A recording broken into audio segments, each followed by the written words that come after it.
Hi everyone, welcome back to my channel. My name is Erica. We are on block number 5 of our Sew Quilty Quilt and Stitch Along.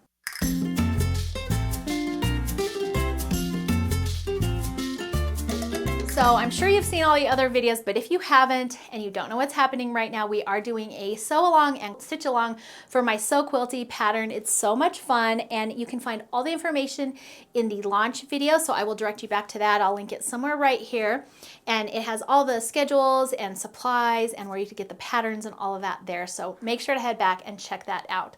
Also, don't forget to join our Sew With Me Facebook group and post your progress pics there for either of the versions that you're making or both. I will be picking some winners when we're all done. I have some fun little prizes.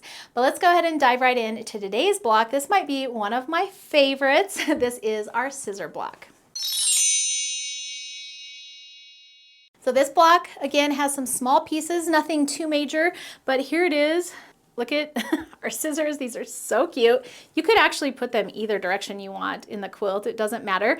I did an aqua scissor and a red one, and I think they're so cute.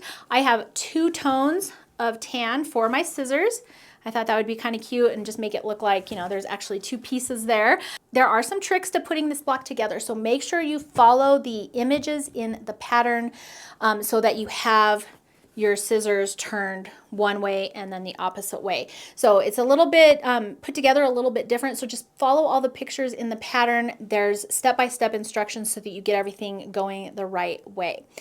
This one does have some little pieces up here. We're snowballing some corners. So my tips on those is when you are snowballing any little corners like that is to trim up that piece before you move on to the next step. Those snowball corners always get wonky no matter how careful you are. And so I always just run through and just trim up those corners really quickly before moving on. That's going to help your block be more accurate, and then also you won't have any like weird waving or anything. So here's our scissor block. Again, like the other blocks, I do recommend either pre-starching or using some Mary Ellen's Best Press to help that block stay nice and accurate. I recommend trimming as you go and then trimming your final block. And then I showed in one of the other videos in case you missed it, but I do lay all my finished blocks down on top of each other, and then I actually place my 12.5-inch ruler on top of them with some weight on top. These are my tailor's clappers, but you could use books or anything, and I just like to store them that way. One, it keeps them safe and clean, but it also makes them nice and flat and keeps my blocks accurate for when I'm ready to sew the whole quilt together. But here's my little scissor block. If I do, I've been talking about doing a 4-unit block to hang here in my sewing room, and if I do, this one will definitely be included in it. Not only was it super fun to make, but it's just so cute. Okay, so here's the quilty version. Let's take a look at our little Stitchy scissors.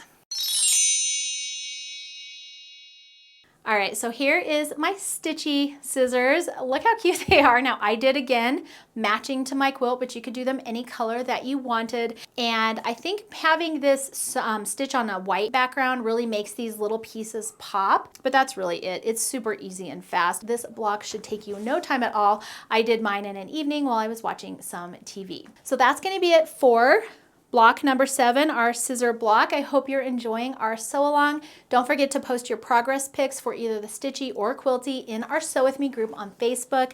I have some fun prizes at the end that I'll be sending out, and it's really fun to see everybody's progress on our sew along. So thanks so much for joining me. If you have any comments or questions, make sure to leave them below, and don't forget to check below for that blog post with all of our information as well. Thanks for hanging out with me today, and I will see you in the next video for block number 8.